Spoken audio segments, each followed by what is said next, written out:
Dans la société, mesdames, messieurs, nous avons des règles, nous avons des lois dans un pays pour régir tout le monde. Mais depuis quelques jours, la polémique s'enfle et enfle. Elle n'arrête pas de prendre du volume, la polémique. Alors nous avons voulu, donc, mesdames, messieurs, nous avons voulu justement en parler. Parler de ce code de la loi 2015-08 qui porte sur le code de l'enfant en République du Bénin. Beaucoup de phénomènes, beaucoup de situations ont certainement amené le législateur à prendre des décisions et des décisions dont les citoyens visiblement n'étaient pas au parfum. Et bien voilà, aujourd'hui, nous allons voulu en parler. Et sur ce plateau, nous avons deux invités heureuses d'annonce. Bien sûr, nous avons deux invités. Madame Lucrèce Naoum Tevoidre, vous êtes directrice du service aux populations à la mairie de Cotonou. Merci d'être là, bonjour. Bonjour. En face de vous, nous avons une autre dame, Madame Miguel Rueto, elle est juriste. Merci d'être là. Bonjour. Le plaisir pour moi. Le plaisir, il est partagé. On aura au téléphone un sociologue pour parler de la thématique. Ouais. Eh bien oui, un sociologue, il le faut, parce que pour beaucoup de citoyens, surtout les hommes, c'est nouveau dans les habitudes. Est-ce que ça respecte les normes de notre société? Ouais. On va en parler avec Achille Soligla. Mesdames, Messieurs, voilà, le décor, il est planté. Madame, dites-nous, Madame Lucrèce Naoum Tevoidre, depuis que cette loi est sortie en 2015, combien d'hommes à peu près avez-vous déjà reçus qui sont venus chercher donc l'attestation qu'ils prennent pour dire qu'ils ont mis enceinte une femme? Merci beaucoup. Et je vous remercie de nous avoir invités pour clarifier certains dysfonctionnements. Okay. Mais en fait, cette loi, elle est en vigueur depuis 2015, le 8 décembre 2015. Donc, vous savez, le Béninois n'est pas habitué à ça. Mais avec le processus de la dématérialisation, et il faut nécessairement la déclaration de paternité pour pouvoir continuer le processus pour que l'enfant puisse avoir son acte de naissance. Voilà le nœud, en fait, du problème. Parce que dans les anciennes habitudes, nous n'avons pas de déclaration de paternité en tant que... Mais c'était inscrit dans la loi. C'était inscrit dans la loi depuis 2015. Donc, avec ça, vous avez vu tout ce qu'il y a, tout ça défraie la chronique. Oui, mais est-ce que depuis 2015 que cette loi est applicable, malgré le fait qu'elle n'ait pas été vulgarisée d'une certaine façon, est-ce qu'il y avait déjà des citoyens qui venaient chercher cette attestation de paternité? Non, c'est très, très rare. On peut même dire en un mois, est-ce que nous recevons une dizaine? Non. Donc, c'est après la naissance de l'enfant que le parent vient déclarer son enfant. Encore que là, je peux dire que c'est la femme qui fait la déclaration à l'hôpital. Oui, la plupart du temps, c'est la femme. Vous dites que c'est telle personne, le papa. Ah, oui, c'est ça. Madame Rueto, Miguel, alors expliquez-nous un peu, qu'est-ce qu'on peut comprendre de cette loi-là? Elle a dit tantôt que ce n'est pas nouveau. Pour vous, juristes, spécialistes des tests et lois, présentez-nous le contenu. Merci. Je voudrais renouveler et m'associer à Madame Tevoidre pour vous dire nos remerciements. Cet exercice, pour moi, il est tellement important qu'on n'en mesure pas la portée. On aurait fait ça, qu'on n'en serait pas là aujourd'hui. On aurait fait plus que ça, qu'aujourd'hui, même si ça défraie la chronique, ça ne surprendrait pas tant que ça. Au-delà, bien sûr, du petit nœud qui s'est ajouté.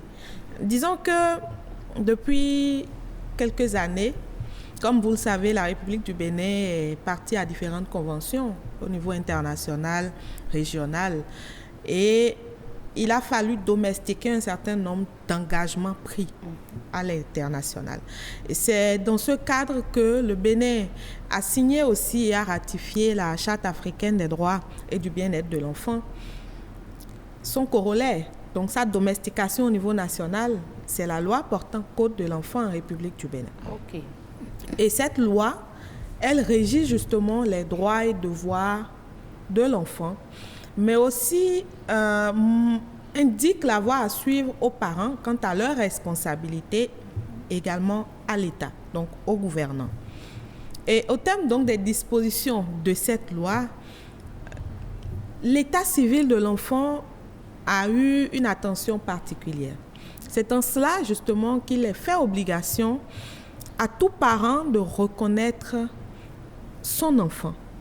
Il est fait aussi obligation, et ça date de bien avant 2015, que tout enfant qui voit le jour en République du Bénin soit déclaré. Donc nous parlons là de déclaration de naissance. Et avant le Code de l'enfant de 2015, les parents avaient un délai de 10 jours pour faire cette déclaration. Mais à l'avènement de la loi portant Code de l'enfant, ce délai a été prolongé. Donc on est parti de 10 jours à 21 jours. Donc désormais, quand on s'en tient à la loi portant Code de l'enfant en République du Bénin, les parents ou tout géniteur ou tout parent ayant habilité à déclarer la naissance d'un enfant a un délai de 21 jours pour le faire. Et quand bien même ce délai passe et qu'on n'arrive pas à le faire, il y a des voies et moyens pour se rattraper. Et bien sûr, ça donne un peu plus d'exigence, mais la loi donne toujours cette ouverture-là pour permettre à l'enfant d'être déclaré et de pouvoir obtenir le sésame, le fameux sésame acte de naissance. Puisque c'est de là justement que tout part. Et au terme justement de cette même loi de 2015, il était fait obligation aux femmes qui mettaient au monde leur bébé de donner le nom, donc l'identité de l'auteur ou du présumé auteur de cette grossesse, de cet enfant, et d'ajouter à cette identité-là tout document qui prouverait que l'intéressé reconnaît être l'auteur de cette grossesse. Oui. Il fallait préciser, envoyer des documents pareils? La loi a été claire. Malheureusement ou heureusement, comme vous le savez, dans notre pays, les tests, on les vulgarise comme on peut, avec les moyens du bord, sans pouvoir parfois s'attarder sur toutes les dispositions. Et vous voyez, le tollé qu'il y a aujourd'hui nous a personnellement fait nous regarder dans le miroir. Parce que cette loi, on l'a travaillé dessus. On l'a vulgarisée. Et on s'est rendu compte aujourd'hui qu'il y a des dispositions sur lesquelles on ne s'est pas attardé. Et on en était là, dans la mise en œuvre, dans l'application, quand en 2020, la loi 2020-34 du 6 janvier 2021 a vu le jour. Et cette loi a ajouté à tout ce qui existait déjà comme démarche à faire, la reconnaissance de paternité. Laquelle reconnaissance est désormais un acte qui doit être... un acte administratif. Oui, un acte administratif. Et j'ajoute que c'est un acte volontaire et unilatéral. C'est-à-dire?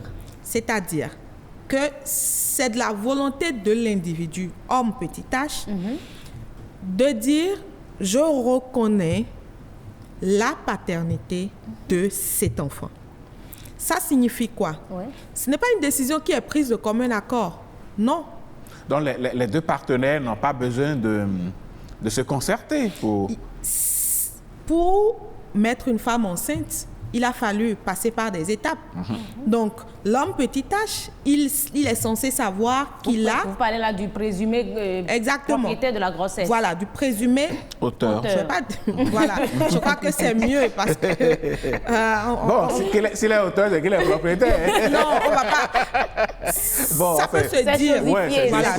C'est juste pour... Oui, je sais, ça peut se dire. L'atmosphère. Donc...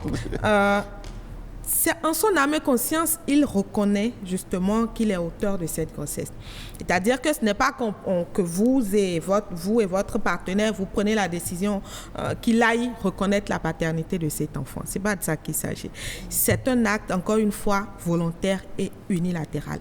C'est une décision qui est prise par une seule personne, donc en la personne du présumé auteur de la grossesse. Et la loi est claire. Parce que vous voyez, quand ce monsieur n'est pas, par exemple, sur le territoire national, ce n'est pas parce qu'il n'est pas là que la procédure ne va pas suivre son cours. Et donc, il peut donner procuration dans les formes prévues par la loi pour que quelqu'un d'autre aille faire les démarches à sa place. Le plus important, c'est que vous savez que désormais, pour faire la déclaration de naissance d'un enfant, il faut un certain nombre de pièces. Il faut, si les deux conjoints ou les deux partenaires sont mariés, l'acte de mariage, il le faut.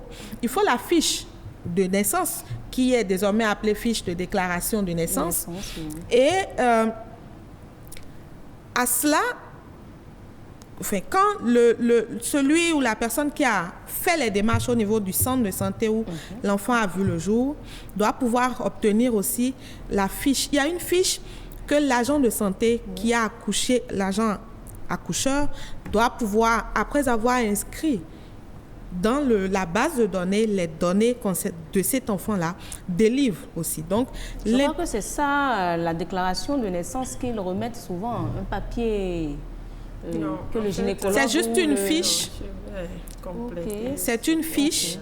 Et désormais, vous voyez, il y a l'obligation d'inscrire l'enfant, le nouveau-né désormais, au registre national d'état civil, au registre national des personnes physiques. C'est l'intitulé exact. Au registre national des personnes physiques. Et cette inscription, il n'y a que l'agent accoucheur au regard de la loi de 2020 pour le faire. Maintenant, tout ça est bien bon. Je vais revenir vers Madame Thévo et dire, bon, le problème ici maintenant qui soulève la polémique, certains sont allés jusqu'à parler de taxe sur la grossesse. C'est-à-dire que quand on vient vers vous, est-ce que cette attestation, elle est gratuite pour le parent qui vient la chercher? L'autre chose, dans notre société, parfois, la famille ou bien le couple veut bien garder secret l'état de grossesse de la femme compte tenu d'un certain nombre de choses, mais voilà que l'obligation est faite au monsieur d'aller chercher cette fiche de paternité à la mairie. Est-ce que vous pensez que ça pourrait être chose aisée? Merci beaucoup. En fait, je reprends un peu le processus pour compléter Madame Fouetto. En fait, la reconnaissance, la fiche de reconnaissance de paternité n'est pas reçue à la mairie. En fait, la mairie a la délégation de déposer ces lots au niveau des centres de santé. Pour la discrétion, la femme enceinte qui vient dans son centre de santé, le centre de santé qu'elle aura choisi, c'est l'agent accoucheur, soit la sage-femme ou le médecin accoucheur qui lui remet cette fiche. Et à elle, arriver à la maison, de remettre au présumé auteur, comme on le dit, cette fiche.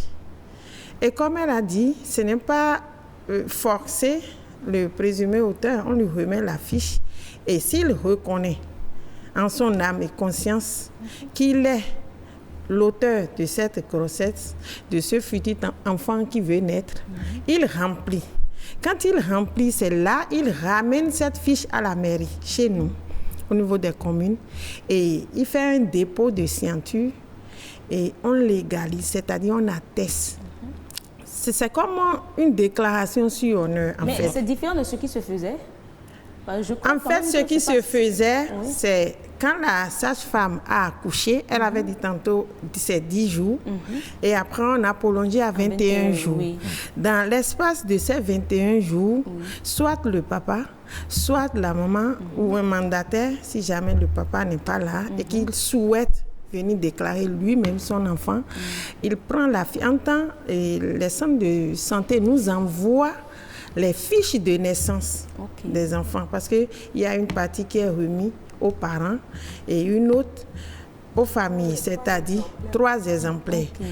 Donc, nous, les agents de santé acheminent directement les fiches vers les communes. Mais maintenant, c'est le parent, le père non, avant, ça continue. En fait, ce n'est qu'un rajout du certificat de reconnaissance de paternité. Et il prend la fiche et vient maintenant à la mairie pour faire la déclaration de son enfant, du nouveau-né. Vous comprenez? Mais maintenant, c'est la sage-femme qui déclare l'enfant. C'est là où il y a une nouveauté qui est rentrée. C'est la sage-femme qui déclare l'enfant au vu de la reconnaissance de paternité qui lui a été transmise. Absolument, puisque la loi... Par le père, par le présumé géniteur. La sage-femme est bien obligée parce que la loi lui fait obligation de le faire. De ne même pas transcrire, de ne même pas donner une fiche de naissance si elle n'a pas reçu l'attestation de reconnaissance de paternité. Donc, si elle n'a pas reçu l'attestation de paternité ou dans le cas où les deux conjoints sont mariés, si elle n'a pas reçu l'acte de mariage. Non, si elle n'a pas reçu, évidemment. Parce que la déclaration de paternité, il faut nuancer, elle n'intervient que lorsque les deux personnes ne sont pas unies devant la loi. Donc, si vous êtes marié devant l'officier d'état civil au Bénin, vous n'avez pas vous n'avez pas de souci à vous faire. Il vous suffit simplement, à la naissance de l'enfant, de produire une copie de l'acte de mariage, le nom du présumé auteur, et puisque quand on se réfère à la législation béninoise, un enfant le père de l'enfant est le mari de sa mère. Quand ils sont justement quand ils sont unis devant la loi. Donc encore une fois, c'est une présomption. Oui, parce que même dans ce cas, plus tard, on découvre qu'en réalité, ce n'est pas son enfant. Voilà, j'avais cette question à poser. Mais c'est une présomption. Et plus tard, si le monsieur estime qu'il y a des indices ou qu'il y a des éléments qui l'amènent à douter, il a la possibilité, au regard du Code des personnes et de la famille, d'entamer des procédures. Oui, mais donc ça le bloque passe le père, ça ne l'oblige justement, on va en venir, on y est déjà. Est-ce que, je reste avec Mme Pointeau, cette réforme qui fait donc obligation à l'homme d'apporter le certificat de reconnaissance de paternité, n'est-elle pas la voie ouverte à l'attribution tous azimuts de grossesse à X ou à Y, n'importe comment? Je comprends la question, mais telle que posée, elle tente de faire un affront aux hommes béninois, petite tâche. Parce que, vous savez, un individu est quand même doté de sens, réfléchi. Quand on se réfère même déjà à notre société, à la culture, à ce qui a l'habitude de se faire, un homme spontanément n'accepte pas une grossesse. Ah ouais, encore moins. Le sociologue va nous confirmer ça tout à l'heure. Vous pensez?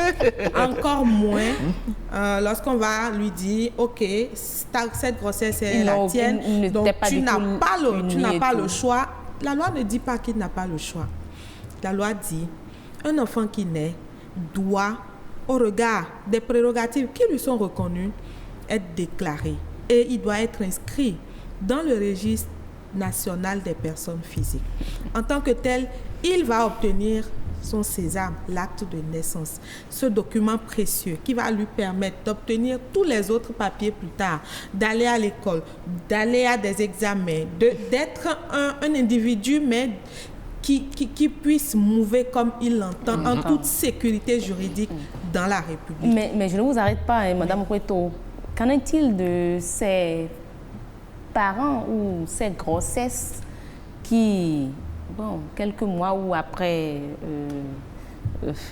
que la femme tombe enceinte, le mari décède, comment l'acte recherché de reconnaissance de paternité puisse s'obtenir? Vous savez, ce sont là justement parfois les limites de nos lois. Mais encore une fois, le législateur est toujours d'actualité. Et le juge, il est là. Une loi ne peut pas, en son sein, en tant que document, comporter ou prendre en compte tous les aspects de façon stricte. De façon stricte. Et c'est pour ça que le juge est là. Parfois, lorsque certains acteurs devant l'appliquer n'arrivent pas non plus à appréhender les sens ou à avoir la vraie conception de certaines terminologies, le juge est là encore une fois pour éclairer. Mais toujours est-il que un enfant qui naît, le monsieur, il n'est plus, son présumé père décède. C'est deux choses. Première chose, est-ce que cet enfant est-ce que la dame était mariée au monsieur? Si oui, il n'y a pas de problème, aucun problème ne se pose. Deuxième chose, si tant est que les deux n'étaient pas unis devant l'officier d'état civil, il y a des calculs qui se font. Vous savez, par exemple, même si les deux étaient mariés et que le monsieur décédait, ou alors imaginez le monsieur décède et que quelques jours après, on se rend compte que la dame est enceinte. Selon la loi, parce qu'il y a un délai, vous avez 300 jours quelque part, vous avez 180 quelque part, il y a un délai dans lequel tout est encadré. Quand on se réfère à ces délais-là, à la loi, on peut vous dire si le monsieur qui est le défunt, s'il est le père ou s'il ne l'est pas. D'accord. Ou alors, parfois, vous avez deux personnes qui sont unies devant l'officier d'état civil, mais imaginez que le monsieur soit en mission, qu'il ne soit pas sur le territoire national pendant 1 an, 2 ans. Là, il donne procuration, vous avez dit. Et non, je n'ai pas fini. Et on l'appelle, on lui fait savoir que voilà, sa femme est enceinte. On a besoin d'une déclaration de paternité. Ce monsieur, il est en droit d'être réticent.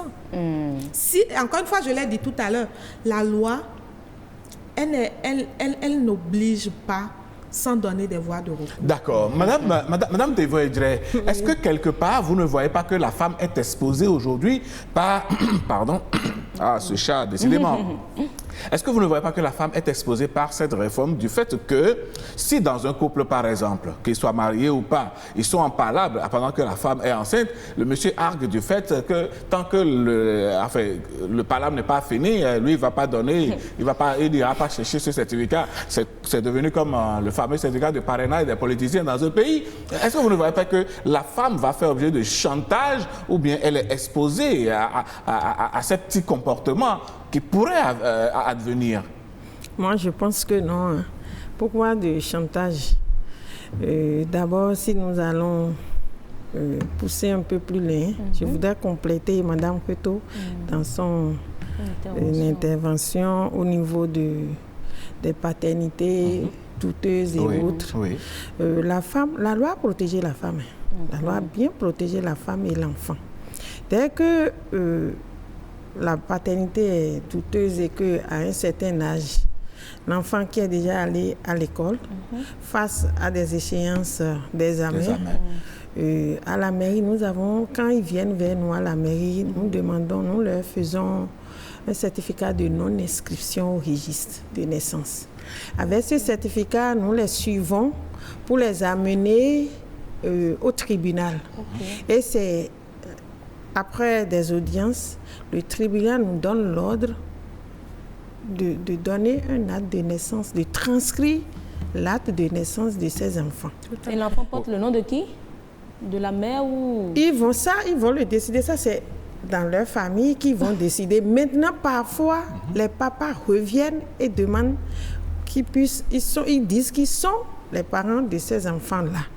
Donc, la loi a vraiment protégé la femme. C'est vrai que nous sommes au Bénin et les hommes, vous connaissez, vous avez lu sur les réseaux sociaux où on dit même avant même d'aller à l'acte, vous déclarez sur honneur que s'il y a une grossesse... Il y a même une décharge pour rigoler qui circule. Oui, donc vous devez... Donc, Mme Kweto, si on comprend bien, c'est une loi qui vient protéger encore plus la femme. Oui, moi je pense de mon côté... En défaveur de l'homme. Non, moi, je n'irai pas dans ce registre-là. Je dirais simplement que c'est une loi qui vient d'abord moderniser l'état civil, qui vient donner certains leviers à l'État pour pouvoir suivre l'évolution dynamique de la population, ceux qui naissent, ceux qui s'en vont, ceux qui nous quittent, et en même temps d'avoir une idée claire des projections en termes d'infrastructure, en termes d'actions à mener pour le développement du pays. Je le prends d'abord sous cet angle-là. Maintenant, vous savez, on est dans un pays, encore une fois, patriarcal. De sorte que un enfant qui ne porte pas le nom de son père, dans certains milieux, ça n'émeut personne. Mais dans d'autres milieux, cet enfant peut être stigmatisé. Cet enfant peut être pointé du doigt. Cet enfant peut ne pas avoir une croissance, un développement psychologique normal. Mais là encore, ça dépend. Encore une fois, on peut travailler à protéger les informations relevant de l'état civil d'un individu. Allez, on va écouter d'autres Béninois à présent qui ont bien sûr leur avis sur la question. Voici ce qu'ils en pensent. Vous devez assumer votre responsabilité. Avec cette loi-là, on n'aura plus des femmes avec des femmes célibataires et les enfants ont du mal à connaître leur papa. Il y a trop de femmes avec un enfant où le papa même on ne le connaît pas dans ce Bénin-là. Ça va régler beaucoup de choses. Pourquoi? Parce que vous vous rappelez où on a fait Ravip en son temps et on a dû ressusciter même les morts parce que les parents n'ont pas eu la présence d'esprit de pouvoir déclarer les enfants à l'état civil. Et si ça pose problème, même pour aller aux examens, ça pose problème. Et on est obligé de faire recours aux extraits qui sortent de nulle part. Ça nous pose problème. Bon, et notre dorons vilain, mon jodo bon, bon, non, les vilains, non, les ça, au vide, au fin de dénacien, non, cinq et mon dénacien, non, cinq ou bien à la famille, mettons les sous bon monde, voulou, des cas, mon boca bloc, mon vivi, mi debo diato. Et nous avons au vieux majando qui tombe.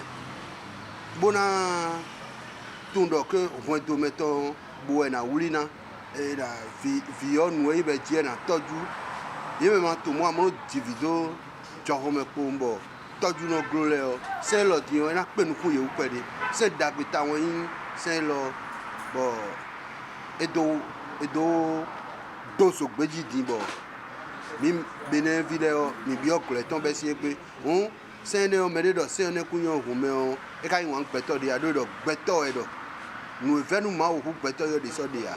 Bon, normalement, nous nous pas jamais abo que noter ou tout en comme sous nous adorant tout que diwe et responsabilité miton ebe. C'est les ewa sendagwe. Do son de la timbe do ko non pas importance na no tro ko mi nu jonu wa. Do egbe din no ko sun le do e do ko tro na tro ko e mi na ina nu ko ro fi de na tro e mo nyonu le da yi vie ton bi po be na ja gba. Cette loi va permettre à la nation de savoir qui est qui. Vous savez que si la loi là ne vient pas, on risque même d'ici 10 ans d'avoir des enfants qui n'ont pas de naissance. Parce que l'enfant même porte le nom de famille de sa maman. Tout peut-être parce que le papa refuse de reconnaître l'enfant. Mais lorsque ce dernier essaie de déclarer la grossesse, même s'il refuse, la loi va le frapper. Donc c'est très important pour le développement de la nation. Et oui, je pense que les avis seront partagés, hein, ça c'est clair sur le plateau. Ils sont tous d'accord pour ouais, ça c'est clair. Alors, Madame Couteau, vos réactions déjà par rapport à ce que vous avez entendu? Non, je comprends et je constate que le sujet intéresse. Il fait couler beaucoup d'encre, beaucoup de salive. Quoique, je note un mélange vraiment un gros mélange. Vous savez, la reconnaissance de paternité n'oblige pas un homme à épouser une femme. Voilà. La reconnaissance de paternité, on devrait juste la prendre comme j'accepte, oui, c'est ma grossesse, oui, c'est mon enfant. Chez certaines personnes, le simple fait de dire, d'accepter ça, de faire le pas et de dire j'accepte, je reconnais être le géniteur, chez certaines personnes, ça peut créer un déclic psychologique au point de prendre ses responsabilités parentales. Voilà. Mais chez d'autres, ça peut ne pas être le cas. Donc, pour dire aux téléspectateurs que ce n'est pas... la reconnaissance de paternité, encore une fois, ne saurait être assimilée à un bâton, voilà, ou à une garantie de voir le présumé géniteur assumer les responsabilités parentales lorsque on se retrouve dans une position d'être géniteur. C'est juste une présomption. Si la personne est consciente du fait qu'en tant que géniteur, on a des responsabilités, on doit pouvoir les assumer, elle le fera. Et c'est là où il faudra peut-être trouver d'autres astuces. Le législateur devra travailler à trouver des moyens pour contraindre les parents. Mais on a vu sur les réseaux sociaux passer des tests notifiant que le mari qui déserte le foyer ou la femme qui laisse son foyer sans rien dire, ils sont amendés. Il y a une information pareille. Est-ce que ce n'est pas une loi qui complète il y a beaucoup de choses qui se disent. Les lois, elles sont là, mais les contextes ne sont pas toujours les mêmes. Okay. Vous ne pouvez pas demander à un homme qui n'est pas marié à une femme de vivre sous le même toit que celle-ci. Et vous ne pouvez pas imposer la même chose à une femme. Quand les deux sont unis devant l'officier d'état civil, il y a des obligations au mariage qui s'imposent à l'un et à l'autre. En tant que tel, si vous voulez, le cas échéant, un homme ne peut pas ne pas assumer ses responsabilités. Et les responsabilités sont énumérées par la loi. D'accord. Il faut parcourir le code des personnes et de la famille pour s'en convaincre et pour voir de façon spécifique de quoi il s'agit. Une femme qui est dans le lien matrimonial, qui est mariée devant l'officier d'état civil avec un homme, ne peut pas non plus se refuser d'assumer un certain nombre de responsabilités. Madame Preto, on va prendre la réaction de Madame Théo. Je veux quand même bien que vous rebondissiez un peu comme vous le faisiez depuis sur ces propos. Est-ce que ça ne garantit pas l'homme il va juste dire, ok, je dis oui, je suis le père, le porteur, et ça s'arrête là, il n'y a aucun engagement après. Ah, là, ce qu'elle dit est réel. S'il n'y a pas un lien de mariage qui vous unit devant l'état civil, le papa peut venir déclarer, peut dire, je reconnais cette grossesse, mais on ne pourra pas forcer le papa à assumer non, il doit assumer les responsabilités, puisqu'il a déclaré qu'il est le père de cet enfant. Qu'il soit marié ou pas, il doit nécessairement assurer. Mais la loi ne lui donne pas obligation. Non, attendez. Cette loi, non. Non, cette loi, non. C'est ça Il y a une loi complémentaire. Oui, il y a une loi complémentaire quand vous prenez le code de personnes. Mais ce que moi, je voudrais dire, cette loi qui est sortie et qui fait un tohu-bohu, vraiment, moi, je pense que c'est une responsabilité des parents au niveau de l'éducation. Parce que vous voyez des jeunes filles qui tombent enceintes comme si à volo, et on est tout le temps en train de chercher qui est l'auteur. Elle-même ne se retrouve pas dans cette grossesse. Elle ne sait pas à qui l'attribuer. Parce qu'entre-temps, il y a eu tellement d'hommes autour. Il y a eu tellement avec les fêtes qui passent et les parents laissent les enfants sortir comme ils veulent. Voilà. Moi, je pense qu'on ne va pas rester là. Parce que ça pose effectivement un problème sociologique. Parce qu'il faut nécessairement que la jeune fille, en âge de procréer, la maman doit instaurer le dialogue. Nécessairement. Excusez-moi, ces temps-ci, nous fuyons, les parents fuient leurs responsabilités. Sur ce côté, d'habitude, nous disons, c'est le temps, c'est si, non. Mais quand les problèmes se posent, nous avons le temps de régler. Moi, je pense qu'il faut une grande sensibilisation au niveau des jeunes avec cette nouvelle loi qui est sortie depuis 2015. Cette loi était là. On va un peu vous accuser, vous aussi, qui recevez, qui fonctionnez dans l'illégalité depuis, qui nous conduisez dans ça. Nous ne fonctionnons pas dans l'illégalité. L'obligation de reconnaissance de paternité qui est faite aux hommes. Madame Preto, je ne vous arrête pas. Nous avons en ligne M. Achille Sorégla, il est docteur en sociologie. Monsieur Sorégla, bonjour. Bonjour le plateau. Comment allez-vous ce matin? Ça va très bien. Heureux de vous recevoir sur Nopiden. Le sujet fait grand bruit ces derniers temps, le certificat de reconnaissance de paternité lorsque la femme est enceinte de vous. Tout de suite, qu'est-ce que vous en pensez et que pensez-vous de la polémique qui est alimentée depuis quelques jours? Merci le plateau. Salut chers amis téléspectateurs. En réalité, il est du dogmatisme que lorsqu'on introduit un élément nouveau dans un dispositif qui est appelé réforme, ça suscite des débats, ça suscite des discussions, et que pour la plupart, il n'y a pas des épiphénomènes du fait pour en produire des idées. Et revenant au cas, c'est que ce qui circule depuis, c'est qu'il n'y a pas des épiphénomènes pour en faire une problématique. Alors que cette nouvelle réforme vient pour régler un problème. Lequel? Je voudrais savoir, lorsqu'on circule dans nos mairies, les structures d'état civil, combien d'enfants illégitimement qui agissent, c'est-à-dire c'est quand l'enfant finit de naître, qu'on se retrouve dans les difficultés, c'est-à-dire qui est le père, comment établir la naissance, vous voyez. Et cette réforme vient à point nommé pour aider à réparer, pour aider à régler ce problème. Parce que beaucoup de personnes ignorent. Et combien d'enfants sont nés et on commence pas à chercher, mais c'est qui le papa? Combien de personnes ont date de naissance, mais mal établies?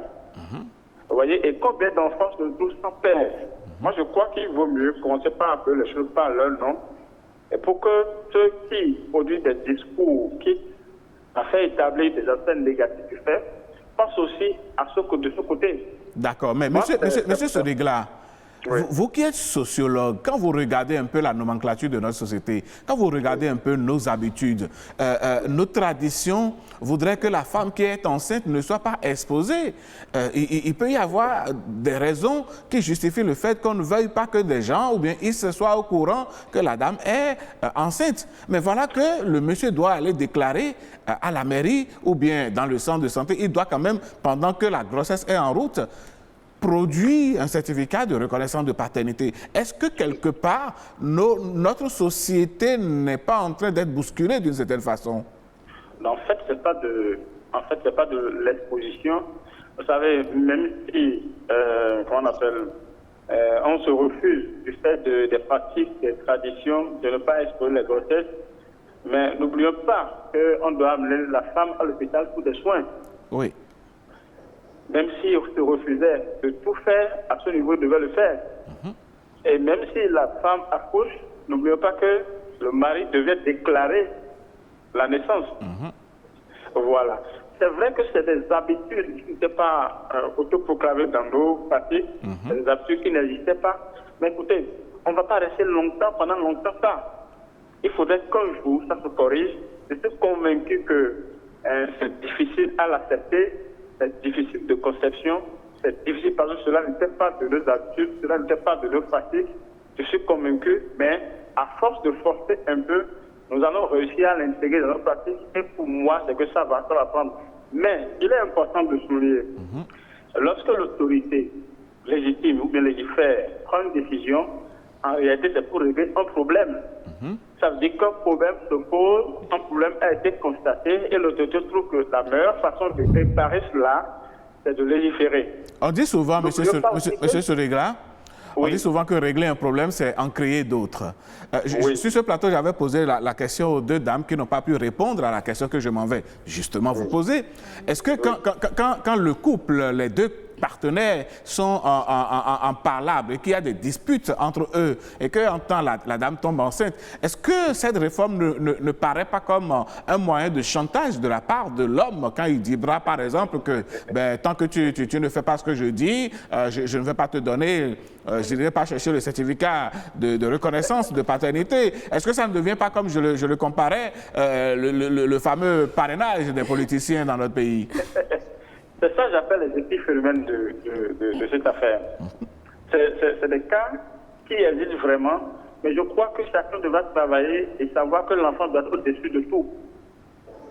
L'enfant qui veut naître n'a pas demandé à venir. L'enfant qui veut naître a demandé juste à avoir des parents, a demandé juste à avoir de la paternité. Et lorsque nous impliquons les éléments qui existent dans nos rapports sociaux, qu'on veut inviter dans la vie de ce nouveau-né, pour moi, c'est qu'il y a déjà problème. Et je m'en voudrais de ne pas rappeler cet aspect de la chose, c'est que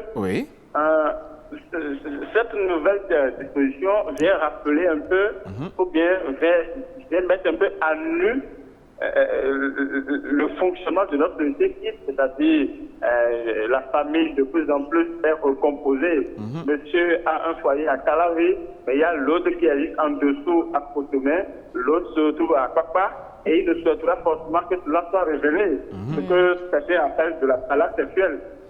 C'est vrai que quand Dieu ça vient révéler un peu cette partie, mais on ne va pas voir cet aspect de la chose et ne pas modéliser ce que j'appelle le disque social. C'est ça. Et ne pas s'adapter à ce qui existe aujourd'hui. Voilà. D'accord. Merci, M. Sorigla. On vous aura compris. Merci surtout d'être intervenu dans ce débat matinal. Nous vous souhaitons une excellente journée. Merci beaucoup. Et voilà. On se retrouve avec nos deux dames. Je veux quand même demander à Mme Rueto, voilà, vous l'aviez dit tantôt, le sociologue aussi l'a dit, c'est parce que certainement il y a eu un problème. Que l'État trouve qu'il faut rappeler peut-être, ou il faut corser les choses pour éviter certaines choses. Mais quand et comment est-ce qu'il faut faire la reconnaissance de paternité? Et lorsque ça ne se fait pas, quelles sont les sanctions? Mais la loi dit qu'on peut faire cette reconnaissance à la conception. On peut le faire. Comme on peut faire cette reconnaissance au cours de la grossesse ou à la naissance de l'enfant. Parce que justement, l'acte, ce papier-là de reconnaissance est l'une des pièces qu'il faudra forcément fournir pour la déclaration de naissance de cet enfant. Donc, ils ont tout le temps pour le faire. Je m'en voudrais de ne pas revenir en arrière pour dire à mon cher ami que, vous voyez, les risques de chantage, ça existe.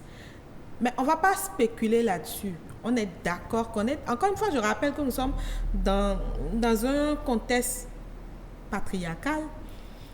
Certes, au regard de la loi, la monogamie est la règle, mais nous savons ce qui se passe.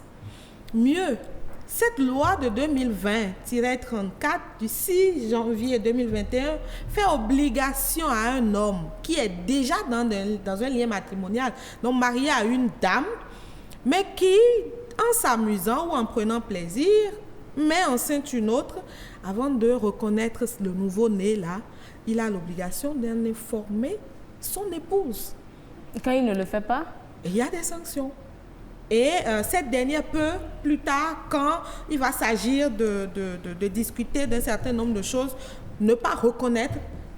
Parce que vous imaginez, si les deux sont unis sous le régime de bien commun, il y a un problème. Mais elle n'est pas informée, par exemple. Vu que le temps ne nous reste plus longtemps là, si le mari il fait la démarche envers la légitime et elle refuse de reconnaître, d'accepter qu'il fasse la reconnaissance. La loi ne dit pas que cette dernière a l'obligation ou la latitude de refuser. Il est juste fait obligation au monsieur d'en informer son épouse. Quand elle n'a pas l'information, plus tard, elle peut dire « je conteste, je n'ai pas été informée, c'est faux, cette grossesse ne vient pas de lui » et ça peut donner lieu à des doutes. On va faire recours en ce moment à des tests d'ADN, à bien d'autres choses pour établir la filiation entre le monsieur et l'enfant. Donc, c'est juste pour dire que, et c'est là où je finis, évidemment, il y a beaucoup d'avancées depuis 2015 de façon textuelle, mais dans la mise en œuvre,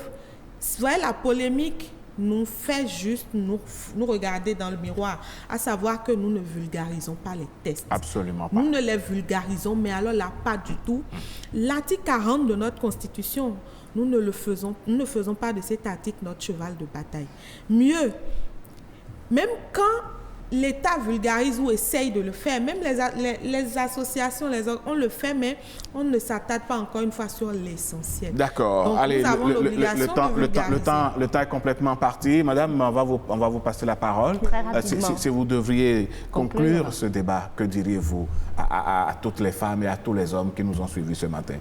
Merci. Je dirais à toutes les femmes en âge de procréer ainsi que les hommes de s'asseoir autour d'une table, de discuter, parce qu'un enfant ne se lance pas en l'air. Il arrive parfois que ça surprend, mais la plupart du temps, il faudrait nécessairement que ça se discute, c'est de commun accord. Si de commun accord, nous mettons une progéniture en route, moi je pense qu'il y aurait moins de problèmes au niveau de cette famille nucléaire, au niveau de la grande famille et moins de problèmes au niveau de l'État parce qu'effectivement c'est à cause des dysfonctionnements. Vous avez des actes bizarres qu'on vous ramène et franchement il y en a tellement. C'est pour ça que l'État a choisi et a décidé dans son développement. Les actes bizarres qu'on ramène, comment? Ce sont des papiers falsifiés? Oui, des papiers falsifiés. Ah bon? Oui, donc c'est pour ça que l'État a choisi de moderniser. Désormais, il n'y aura que les actes authentiques. Okay. Donc c'est pour ça la dématérialisation a été J'aurais aimé que vous placiez un tout dernier mot, mais C'est juste pour demander aux femmes de s'assumer, de prendre leurs précautions désormais. Et prendre leurs précautions, c'est-à-dire? Oui, de ne pas toujours faire confiance aux hommes quand le moment du plaisir arrive. Parce que la femme, elle connaît son cycle, elle connaît son corps et elle sait à quel moment elle est exposée. Mesdames, messieurs, à quel moment on est exposé ou pas? Eh bien, voilà, le débat va continuer chez vous.